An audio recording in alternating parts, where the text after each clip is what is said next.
오늘 함께 보실 하나의 말씀은 요한계시록 11장의 7절부터 14절에 있는 말씀까지입니다.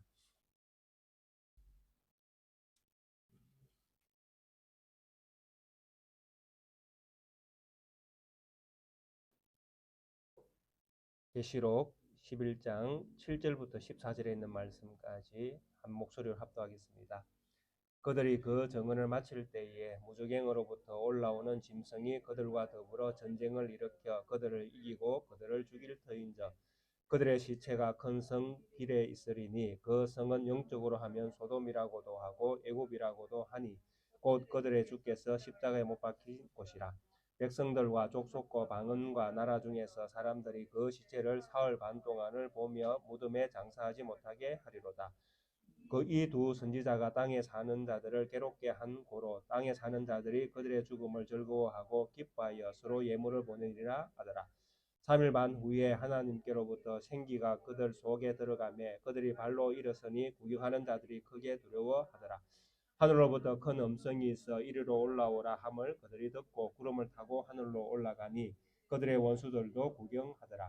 그때에 큰 지진이 나서 성 10분의 1이 무너지고 지진에 죽은 사람이 7천이라. 그 남은 자들이 두려워하여 영광을 하나님께 돌리더라. 둘째 화는 지나갔으나 보라 셋째 화가 속히 이르는도다. 아멘. 계시록 11장에 있는 이 말씀은 너무나 명확하고 또 아주 어떻게 보면 단순한 말씀으로 우리가 이해할 수 있는 부분이 있습니다. 10장에서 이미 우리가 보았던 말씀에서 그 사도 요한이 이렇게 그 작은 그 천사의 손에 들려 있는 그 작은 두루마리 책을 받아서 이게 먹고 그것을 이제 선포하는 그 역할을 또 그 사명을 받았지 않습니까?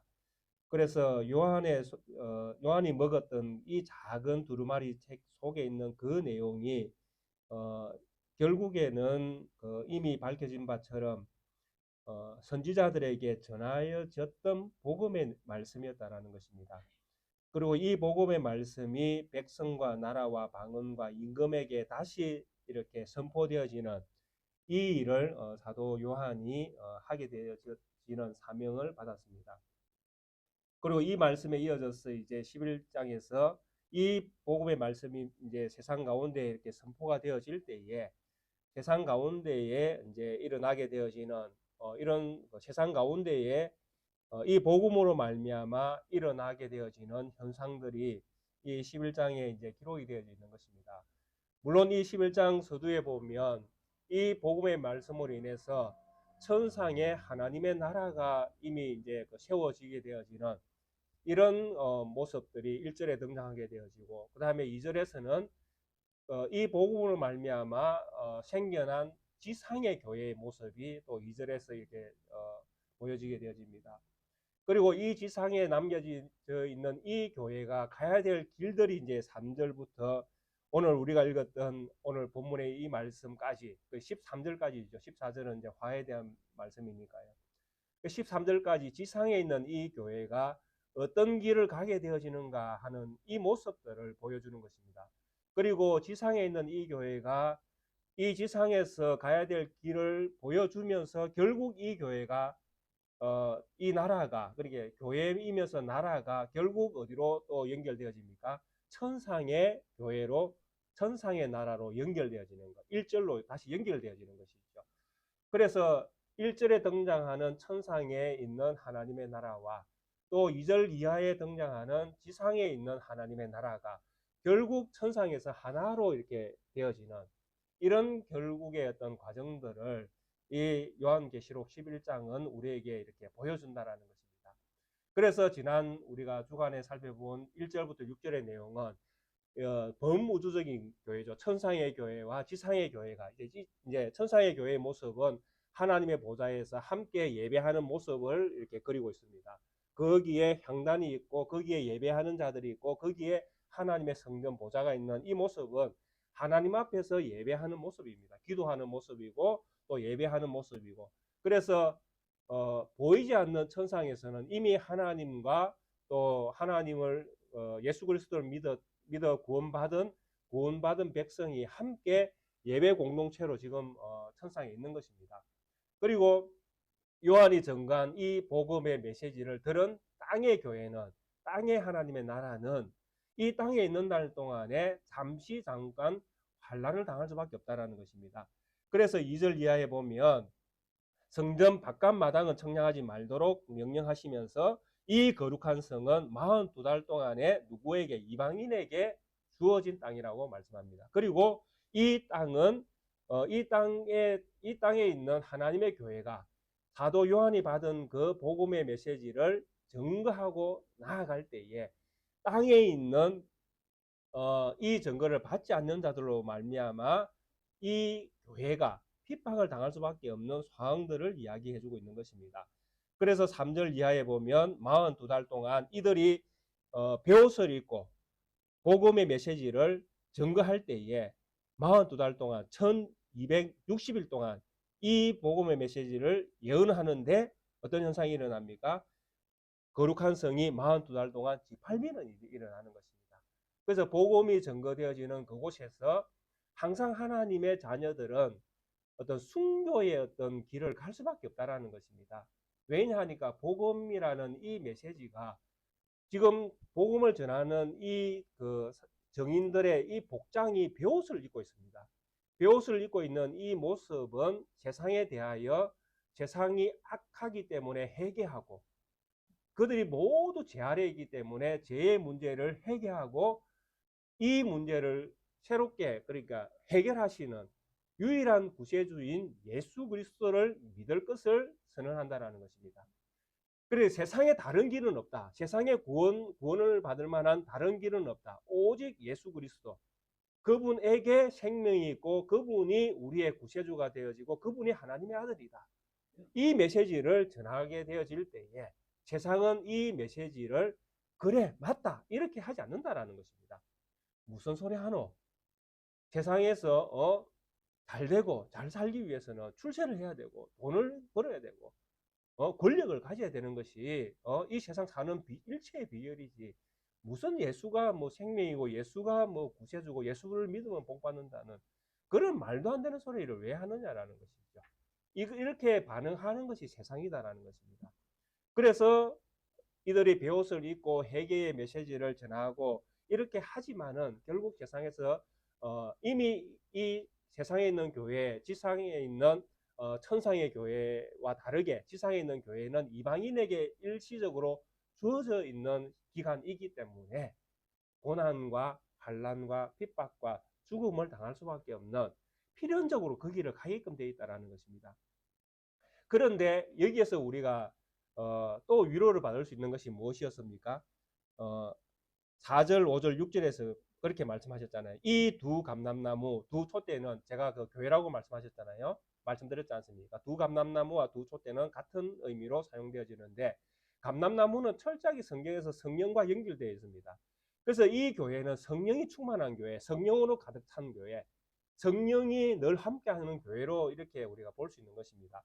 그래서 이런 교회는 이들의 입에서 뭐가 나옵니까? 불이 나오는 것이죠. 복음은 불입니다. 그죠? 회개의 메시지니까 복음은 불과 같은 것입니다. 세상을 심판하는 메시지거든요. 세상은 다 망한다. 세상에 있으면 망한다. 세상 것을 좋아하면 망한다. 세상에서 살고자 하면 망한다. 그러니까 불인 거예요. 불과 같은 메시지를 선언할 때에 이 선언하는 이 메시지로 말미암아 원수들을 삼키고 이 복음이 삼키고 그들을 죽일 수밖에 없는 그들을 정죄할 수밖에 없는 그런 능력들이 있지만은 이 복음으로 말미암아 세상은 이들을 죽이려고 한다라는 것이죠. 그래서 교회가 가는 길이 순교의 길이라고 말씀드렸지 않습니까? 그런데 뭐라고 말씀합니까? 그들이 교회를 이길 수 없다라는 게 이미 정해져 있는 길이라는 것입니다. 그래서 이들의 입에서 나오는 이 불로서 세상을 이렇게 경가할 때 세상이 이들을 죽이려고 하고 결국에는 죽이죠. 이제 7절 이하에 죽이게 되어지는데 죽인다 할지라도 그 순간 그들이 이긴 것처럼 보인다라는 것입니다. 왜? 교회가 죽었으니까요. 지상에 있는 교회가 죽음을 당하니까 지상에 있는 하나님을 믿지 않는 사람들, 불신자들이 이긴 것처럼 보입니다. 일시적으로. 근데 성경은 우리에게 뭐라고 말씀합니까? 그들이 이긴 것이 아니라 순교자가 이겼다고 말씀을 하시는 것입니다. 그래서 이들이 정언하는 불과 같은 복음을 전하는 이들의 메시지, 정인들의 메시지를 가진 정인들이 이 세상에서 이런 메시지를 선포할 때에 심지어 이들은 하늘을 닫을 수도 있고 땅을 망하게 할 수도 있는 그런 권세를 가지고 있다고 말씀하셨지 않습니까? 그죠? 6절에 보니까 그들이 권능을 가지고 하늘을 닫아 그 예언을 하는 날 동안 비가 오지 못하게 할 수도 있고, 권능을 가지고 물을 피로 변하기도 할 수 있고, 또 아무 때든지 원하는 대로 여러 가지 재앙으로 땅을 치기도 하고, 그래서 땅의 심판을 하늘을 닫아서 하늘을 열지 못하기도 하고, 또 물이 피로 변하기도 하고, 온갖 권세를 다, 그러니까 우주적인 권세를, 그죠? 우주 천재지변을 일으키는 모든 권세를 가진 것처럼, 여호수아가 해를 멈춘 것처럼 그런 어떤 능력들을 이 두 정인이 할 수 있다라는, 그 교회가 할 수 있다라는 이야기입니다. 그래서 이런 말씀들이 현실적으로 뭐 우리가 정말 뭐 해를 멈출 수 있는 것처럼 이렇게 이해할 것이 아니라, 실질적으로 이들이 가지고 있는 이 세상의 어떤 권세도 이들을 이길 수 없음을 분명히 말씀하고 있는 말씀으로 우리가 이해할 수 있다는 것입니다. 그래서 예수님께서 베드로가 이런 고백을, 베드로가 주는 그리스도시요 살아계신 하나님의 아들입니다라고 그렇게 고백할 때에 베드로에게 주셨던 그 말씀 가운데 한 구절이 있지 않습니까? 마태복음 16장에 보시면 그 19절쯤 될 겁니다. 마태복음 16장 19절쯤 보면 베드로에게 내가 천국의 열쇠를 너에게 주겠다. 네가 하늘에서 매면 땅에서도 매일 것이고 땅에서 풀면 하늘에서 풀리는. 그래서 베드로에게 천국의 열쇠를, 천국을 열고 닫는 열쇠를 주겠다고 말씀하신 말씀이 있습니다. 그 말씀이 무엇이냐 하니까 바로 이 두 정인이 복음을 전하는 데서 나오는 이 현상들을 이야기하는 것입니다. 하나님을 믿는 하나님의 자녀들, 교회, 이 교회가 무엇을 가지고 있는가 하면 천국의 열쇠를 가지고 있다는 것입니다. 그 열쇠를 가진 자는 무엇을 할 수 있습니까? 천국을 열 수도 있고 닫을 수도 있는 것입니다. 지금 5절, 6절에 나오는 이 말씀을 보십시오. 하늘을 닫을 수도 있고 땅을 망하게도 할 수도 있고. 그래서 이 일을 할 수 있는 자가 누구냐 하니까 교회가 이 일을 할 수 있다는 것입니다. 왜? 교회가 무엇을 가졌기 때문에 천국을 열 수 있는 열쇠는 교회만 있습니다. 아멘, 아멘. 그게 무엇입니까? 주 예수 그리스도를 믿어라. 그리하면 너와 네 집이 구원을 받을 것이다. 주 예수 그리스도가 하나님의 아들이시요 세상의 유일한 구원자 되신다는 것을, 이것이 무엇입니까? 천국을 여는 열쇠가 되는 것입니다. 이것을 가지고 믿으면 천국이 열리는 것이고, 이 말씀을 안 믿으면 천국이 닫히는 것이고, 그러니까 모든 천국을 열 수 있는 열쇠는 누가 가지고 있습니까? 교회가 가지고 있는 거예요. 오늘 여기 앉아 계시는 우리 모든 성도님들 한 분 한 분이 무엇을 가지고 있습니까? 천국의 열쇠를 가지고 계시는 거예요. 우리의 입술을 통해서 천국은 열리기도 하고 닫히기도 하는 거예요. 믿음의 사람을 얻으면 그 사람에게는 천국이 열리는 것이고, 내가 복음의 메시지를 전했는데 그 사람이 복음을 받지 않으면 그 사람에게는 천국이 닫히는 것이고, 그래서 천국의 열쇠를 우리에게 주었다. 베드로에게 주었다고 말씀하시지만은 베드로가 교회를 이야기하는 거거든요. 개박, 반석, 네 위에, 네 고백 위에 내가 내 교회를 세우리니 음부의 권세가 이기지 못할 것이요. 이 교회가 무엇을 가지고 있을 것이다? 천국의 열쇠를 가질 것이다. 이렇게 말씀하신 것입니다. 이것이 지금 6절에서 지금 보여지고 있는 거예요. 메시지를 통해서 불과 같은 복음이 던져질 때에 하늘은 닫히기도 하고 땅은 망하기도 하고 물은 피로 바뀌기도 하고, 그래서 망할 자들은 망하게 되어지고 그 속에서 구원 얻을 자는 구원에 참여하게 되어지는 것입니다. 자, 이와 같은 어떤 교회가 가는 이 길에 교회가 이방인에 의해서 짓밟히는 이런 상황이 현실적으로 로마가 지배하는 그때에는 로마의 어떤 전쟁 상황 속에서는 이렇게 지금 밟혀 가고 있는 상황이 이제 눈에 보이고 있습니다. 그렇지만은 교회는 반드시 무조건 이긴다, 이겨 있다라는 것을 선언하고 지금 말씀은 우리에게 주어지고 있는 것입니다. 그리고 7절에 보니까 그들이 그 정언을 마칠 때에 이제 두 정인들이 베옷을 입고 이제 열심히 정언했지 않습니까? 예수 그리스도가 생명이시고 구원이시고. 자, 이 정언이 이 시대에 정말 불과 같은 것입니다. 왜냐하니까 로마 제국 시대에 신은 누구일까요? 로마 제국 시대의 신은 누가 신이겠습니까? 진짜 신은. 고대의 신은 항상 누굽니까? 황제입니다. 황제가 신입니다. 그 고대 그 뭐 영화를 보시면 제가 본 영화 중에는 그 트로이라는 게 생각이 나요. 트로이 전쟁을 배경으로 한 거기 또 보면 전쟁을 다 누구의 전쟁으로 묘사하는 건 신의 전쟁으로 묘사합니다. 자기들이 믿는 신. 그래서 자기들의 왕이 그 전쟁에 가장 앞서 나가서 전쟁을 칩니다. 뭐 그 왕과 왕의 대결이에요. 근데 이 왕이 이제 신을 대표하는 것이 있죠. 그러니까 이 왕이 이기면 이 왕의 신이 이기는 것입니다. 그래서 왕은 신적인 존재로 이렇게 초항을 받는 것입니다. 그러니까 고대 로마 시대 때 뭐 네로 황제 뭐 다 신이죠. 우리가 이미 그 요한계시록에서 교회 일곱 교회를 쭉 볼 때에 일곱 교회들이 살고 있는 그 시대의 배경 속에서 누가 신이었습니까? 온갖 신들이 다 있었잖아요. 신전들 세워가. 그 신들 세운 그 신들 중심에 누가 있었습니까? 황제 숭배가 늘 그 속에 자리를 잡고 있었거든요. 그래서 황제가 신이라는 그 시대에 예수 그리스도가 하나님의 아들이시요 예수 그리스도만이 유일한 하나님이라고 선포를 하는데 어떻게 살 수가 있겠습니까? 가장 힘센 민족, 나라의 황제를 신이 아니다라고 이야기를 선언을 하는 그런 어떤 뭐 배경 속인데 어떻게 교회가 생명을 내놓지 않고 그 복음을 전할 수가 있겠습니까? 그래서 그들이 이 정인을 마칠 때에 무중행으로부터 올라오는 짐승이 그들과 더불어 전쟁을 일으켜 그들을 이기고 그들을 죽일 터인자. 결국 누가 죽습니까? 교회가 죽임을 당하는 순교의 길을 갖게 되는 이런 역사의 어떤 그 과정이 있게 되어진다고 말씀하고 있습니다. 근데 이때가 언제냐고 하니까 정언을 마칠 때라고 되어 있습니다. 정언을 마칠 때, 그게 이제 이 정언을 마칠 때라는 이 표현은 두 정인의 입장에서는 이제 죽을 때가 된 것이죠. 사명을 다 한 때라고 볼 수 있는 것이지 않습니까? 그죠? 내가 살아야 될 목적이 있어서 지금 내가 살고 있는 거잖아요. 이 목적은 내가 목적을 둔 것이 아니라 하나님이 나에게 목적을 두고 지금 살려두고 계시는 거잖아요. 그렇게 믿으십니까? 지금 우리가 살아있는 것은 아직 우리가 죽을 때가 안 됐다는 이야기잖아요. 맞잖아요. 근데 이 죽을 때는 누가 정하는 것입니까? 내가 정합니까?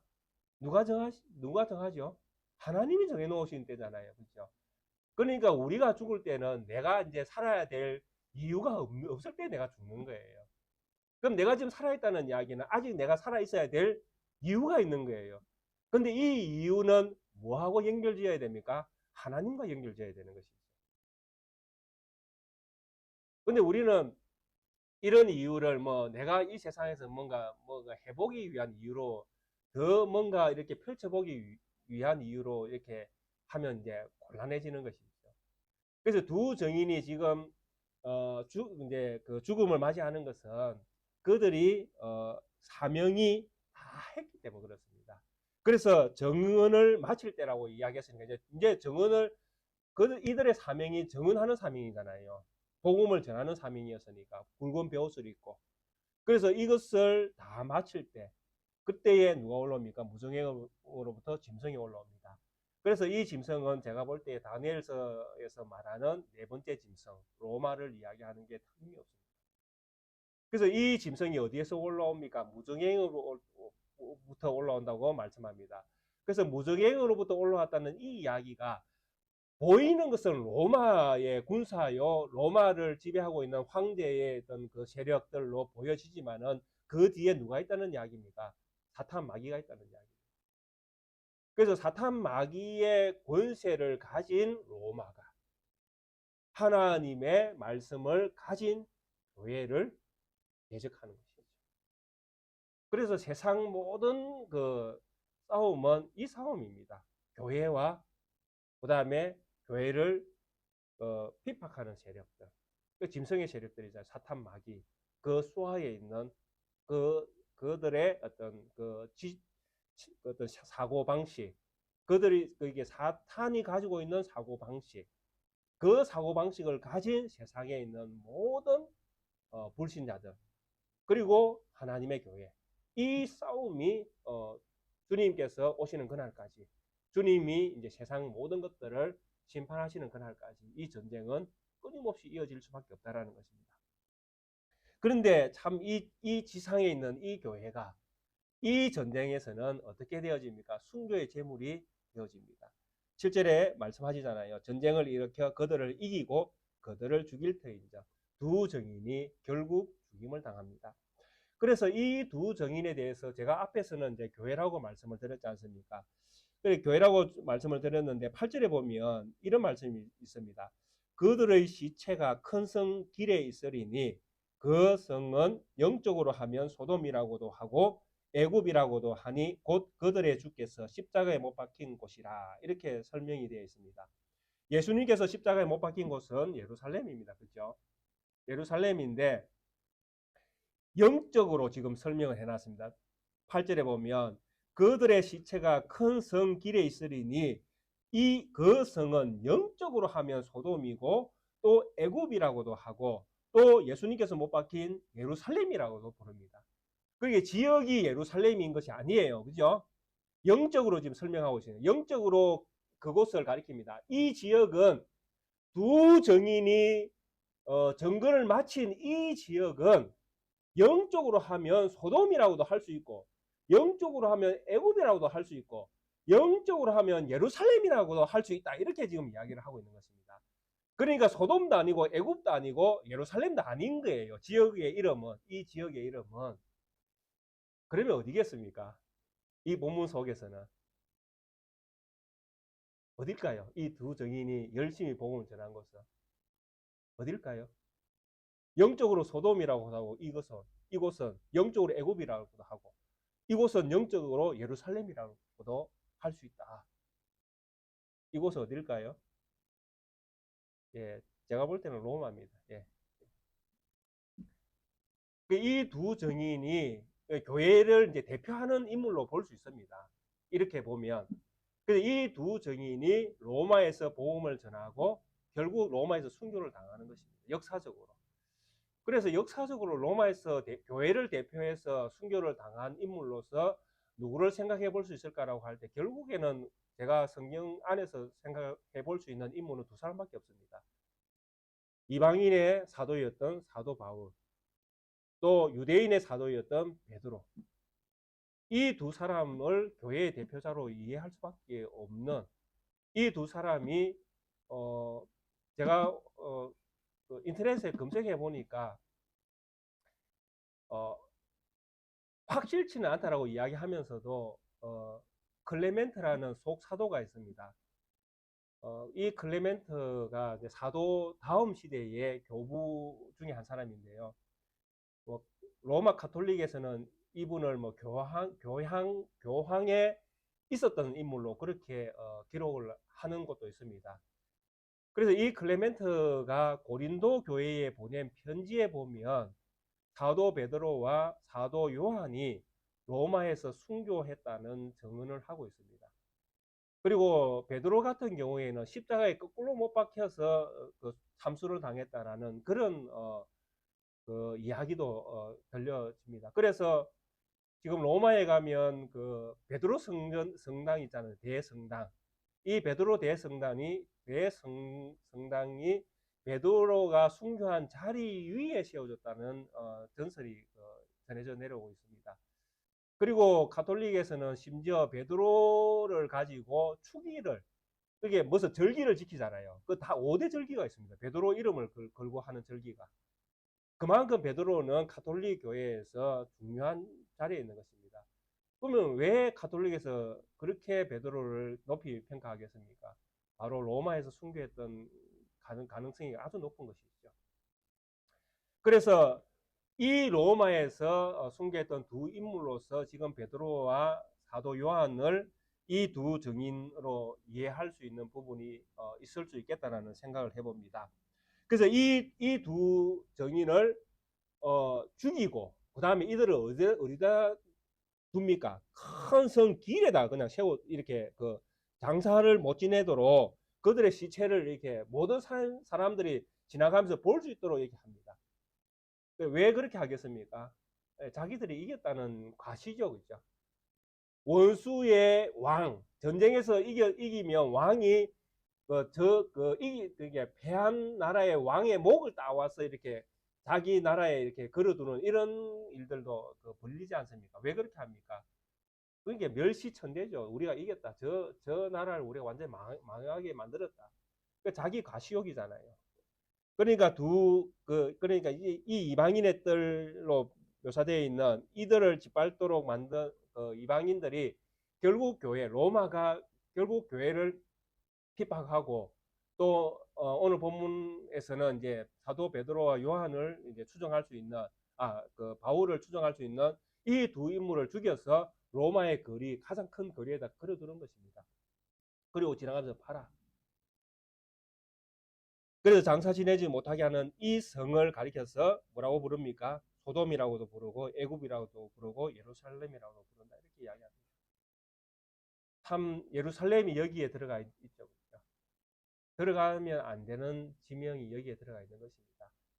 그래서 이런 말씀들을 가만히 보면 지금 로마를 가리켜서 뭐라고 부르고 있는 것입니까? 소돔이라고도 부를 수 있고 애굽이라도 부를 수 있고 예루살렘이라고도 부를 수 있다 이렇게 이야기합니다.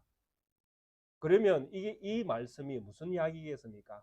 성도가 죽는 모든 순교의 자리는 예수님이 십자가에 못 박혀 죽으신 장소와 똑같은 장소다 이렇게 이야기합니다. 그러니까 성도가 제가 또 우리가 어떤 우리 성도님 한 분이 부산에서 순교를 당해서 진짜 복음을 전하다가 뭐 돌에 맞아 죽는다든지 뭐 이렇게 해서 돌아가시는 이런 상황이 생기면 그 자리가 어디가 되어집니까? 예루살렘이 되어지는 거예요. 예수님이 못 박힌 자리. 영적으로. 그렇게 해석을 할 수 있다라는 이야기입니다. 이 이야기는 무슨 이야기냐 하면 바로 모든 순교하는 모든 그리스도인들은 예수 그리스도의 발자취를 따라가는 하나님의 제자다라 이렇게 이야기하는 것입니다. 모든 그리스도인들은 누구를 따라간다? 예수 그리스도의 발자취를 따라간다라는 것입니다. 그 길을 걷게 되어지는 사람들이 누구냐? 교회가 그 길을 걷게 되어진다라는 것입니다.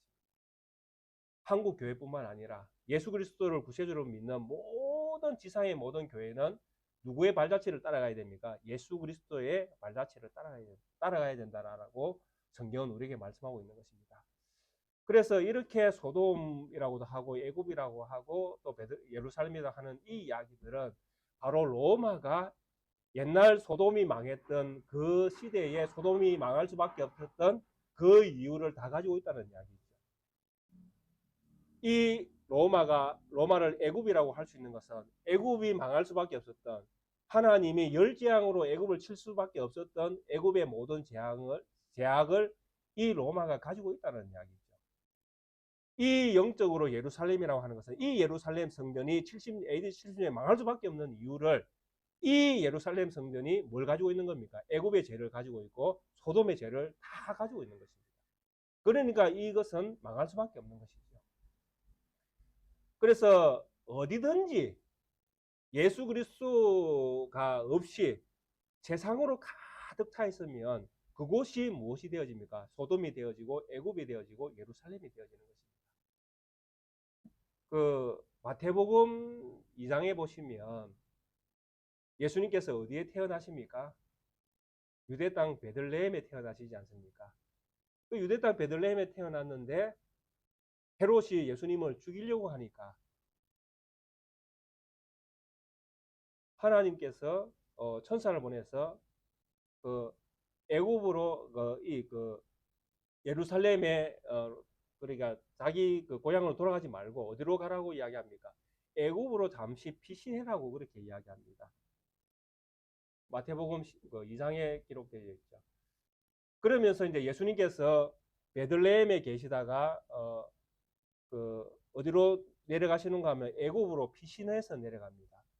근데 이 말씀에서 성경 구절을 한 구절 딱 인용을 합니다. 뭐라고 인용을 하는가 하면 애굽에서 내 아들을 불렀다 함을 이루려 하심이니라. 이렇게 성경의 한 부분을 인용을 합니다. 자, 예수님께서 지금 어디에 계셨습니까? 베들레헴에 계셨습니다. 그리고 베들레헴에 계시다가 어디로 지금 내려가고 계십니까? 애굽으로 내려가고 계십니다. 그러니까 예수님이 가고 계시는 방향은 베들레헴에서 애굽으로 내려가고 있는데 성경 구절은 뭘 인용합니까? 애굽에서 나오는 성경 구절을 이용을 합니다. 그럼 이해가 되십니까? 무슨 말씀을 제가 드리고 있는지 이해가 되십니까?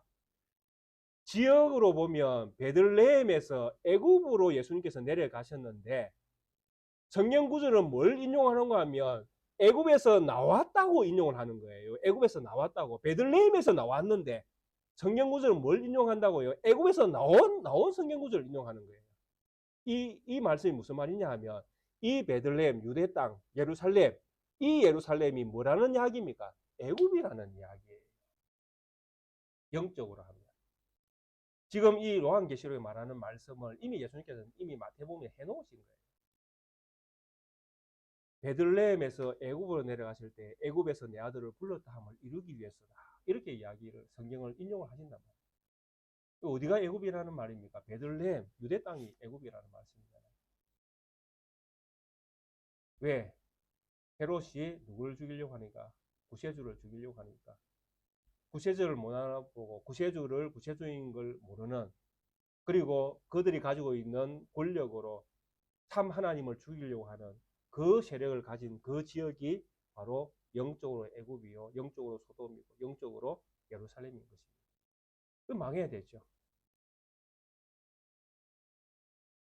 그래서 이 십자가에 못 박힌 곳 예루살렘, 소돔, 애굽이라고 하는 이 도시에 제가 말씀하기는 로마로 표현했죠. 이 로마에 두 시체가 그죠? 두 정인의 시체가 걸려지고 그리고 걸려지고 난 다음에 백성과 족속과 그 구절입니다. 방언과 나라 중에서 사람들이 그 시체를 사흘 반 동안 보며 무덤에 장사하지 못하게 이렇게 합니다.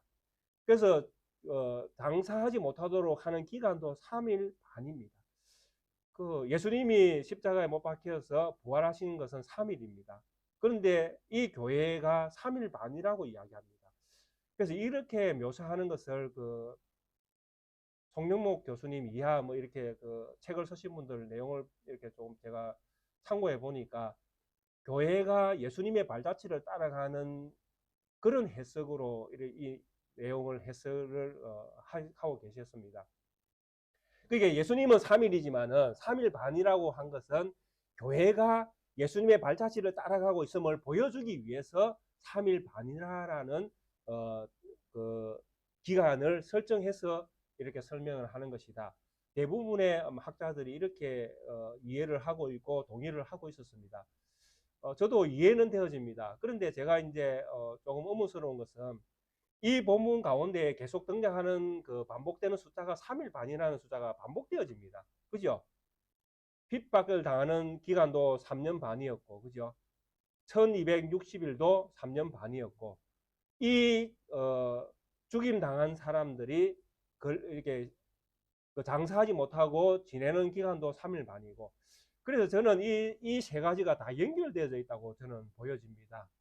그러니까 3년 반, 1260일, 3일 반은 다 3.5라는 이 숫자에 이렇게 매여져 있는 거예요. 그 3년 반은 그 교회가 이방인으로부터 핍박을 당하는 기간이잖아요.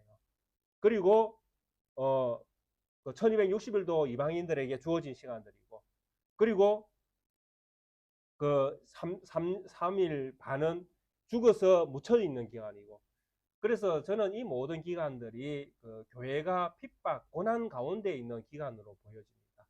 그래서 고난 가운데에 있는 기관들, 그러니까 이방인들에게 주어져 있는 기관들, 이 모든 것들을 묘사해 주는 것이 이 3.5에 이렇게 매어져서 이 숫자를 가지고 표현을 하고 있다, 이렇게 이해되어집니다.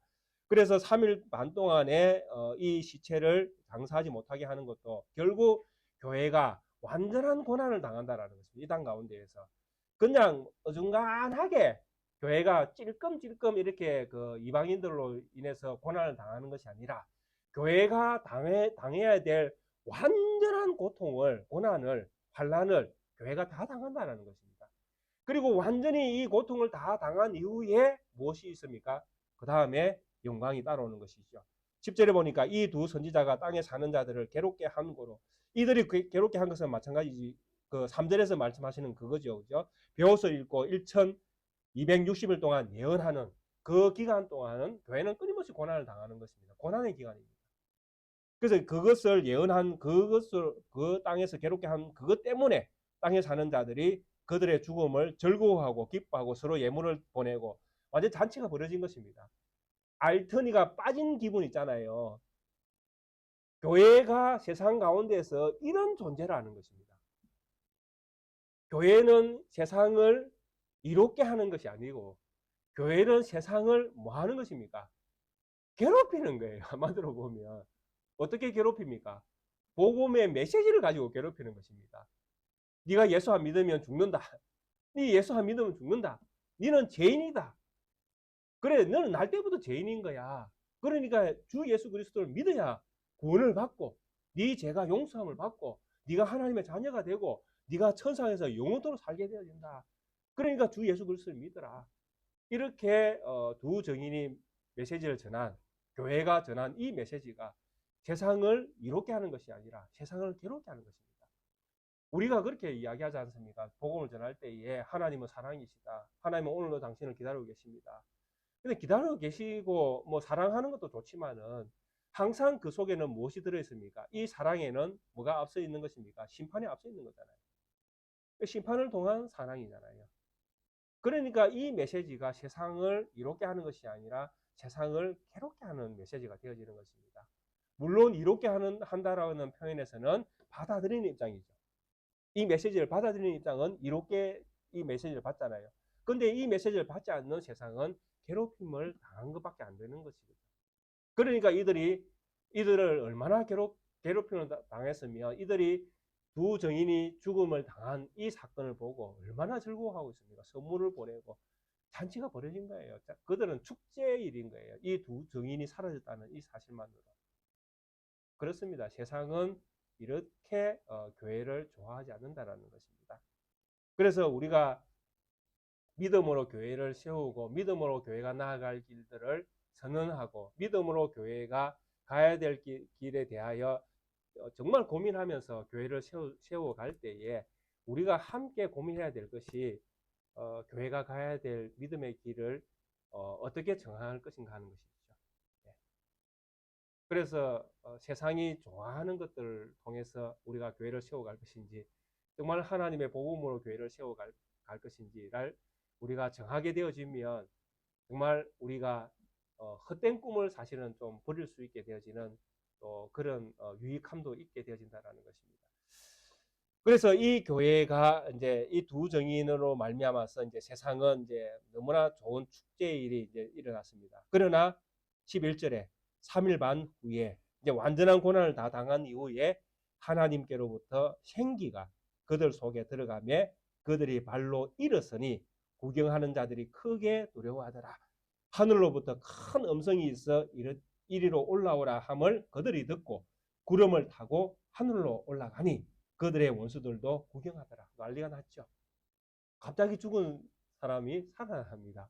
그리고 하늘로부터 올라오라는데 이 사람들이 뭘 합니까? 구름을 타고 하늘로 올라가는데 예수님이 구름 타고 하늘로 올라갈 때 누가 봤습니까? 제자들이 봤잖아요. 근데 성도들이 구름을 타고 하늘로 올라가니 누가 봅니까? 온 이방인들이 다 쳐다봅니다. 예, 제가 앞서 말씀드렸죠. 이 교회는 누구의 발자취를 따라간다? 예수님의 발자취를 따라간다. 성도들이 이렇게 부활 영광의 자리로 가게 되어지는 것입니다. 놀랍지 않습니까? 저가 세상이 이긴 것 같은데 세상이 이긴 것이 아니라 교회가 이기는 것입니다. 교회에게 생명이 들어오고 교회가 그 생명을 받아서 부활하게 되어지고 부활의 영광으로 하늘 올라가게 되어지고 하늘 올라간 그들을 구경하는 이 땅의 민족들이 열방들이 존재하는 것입니다. 자, 하늘로 올라가는 이 열방에 대하여 땅에 있는 존재들은 어떻게 할 수 있습니까? 아무것도 할 수 없습니다. 놀랍게도 누가 이겼습니까? 천상의 교회가 이기는 것입니다. 누가 이깁니까? 교회가, 핍박 가운데 있었던 교회가 결국 이기는 것입니다. 11장 1절에 있는 이 천상의 교회로 지상의 교회가 연결되어져 가는 것이죠. 그 위로 올라가는 것입니다. 결국 11장 1절에서 말씀하시던 하늘의 보좌에 기도하는 또 예배하는 성도들이 함께 있는 이 모습은 성전 안에 있는 모습, 하나님 안에 있는 모습, 하나님 안에 있는 예배하는 자들을 어떤 누구도 이겨낼 수 없다라는 것을 분명히 보여주는 것입니다.